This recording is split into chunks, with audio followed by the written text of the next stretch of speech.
પાટણના ખડિયાસણ ગામે ફરી ગુજરાત એટીએસ પહોંચી હતી। મદ્રેસામાંથી 4 આતંકીઓની એટીએસ દ્વારા ધરપકડ કરાઈ છે। આતંકીઓને મદ્રેસા પાછળની ખુલ્લી જગ્યામાં લઈ જવાયા હતા। મદ્રેસા પાછળ અવાવરૂ જગ્યામાં વિસ્ફોટનું પરીક્ષણ કરાયું હતું। ખડિયાસણ ગામના મોહમ્મદ અયુબ કડીવાલાની મદ્રેસામાં તપાસ કરાઈ છે, ત્યારે એટીએસ દ્વારા આતંકીઓની સાથે રાખીને તપાસ હાથ ધરવામાં આવી છે। ત્યારે મદ્રેસાના મૌલવી અને 2 વિદ્યાર્થીઓ ઝડપાઈ ગયા છે। આતંકવાદી પ્રવૃત્તિઓ અંગે એટીએસ દ્વારા સઘન તપાસ હાથ ધરવામાં આવી છે।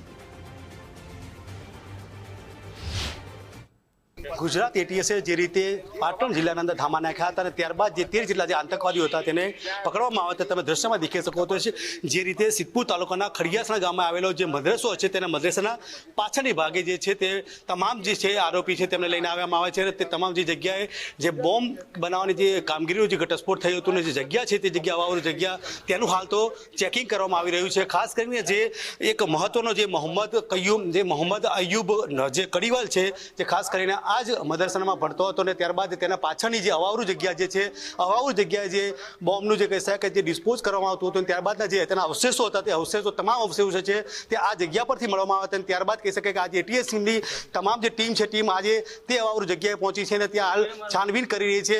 અને હાલ તો કહી શકાય કે જે મહત્વની જે કડી છે અને જે મહત્વનો જે એક આરોપી જે હતો કે મોહમ્મદ અયુબ કડીવાલા જે છે તે આ જ ગામનો હતો અને તેને ઘટસ્ફોટ થયું હતું કે તેના ગામના અંદર જે બોમ્બ બનાવતો અને ત્યારબાદ જે મદ્રસાના જે પાછળની બાજુએ જે બોમ્બ બનાવીને જે તેના અવશેષો રાખવામાં આવ્યા હતા ત્યારબાદ એટીએસ ત્યારે ઉઠાઈ ગઈ હતી। પરંતુ આજે ફરી વખતે એટીએસે તે કસ્ટડી કરીને તમામ આરોપીને ત્યાં લાઈને હાલ તો જોવામાં આવ્યું છે, પરંતુ હજી પણ આનાથી વધારે કોઈ આરોપી નીકળે છે કે શું છે તો હવે જોવું રહ્યું। અખ્તર મંસૂરી, ગુજરાત ફર્સ્ટ, પાટણ।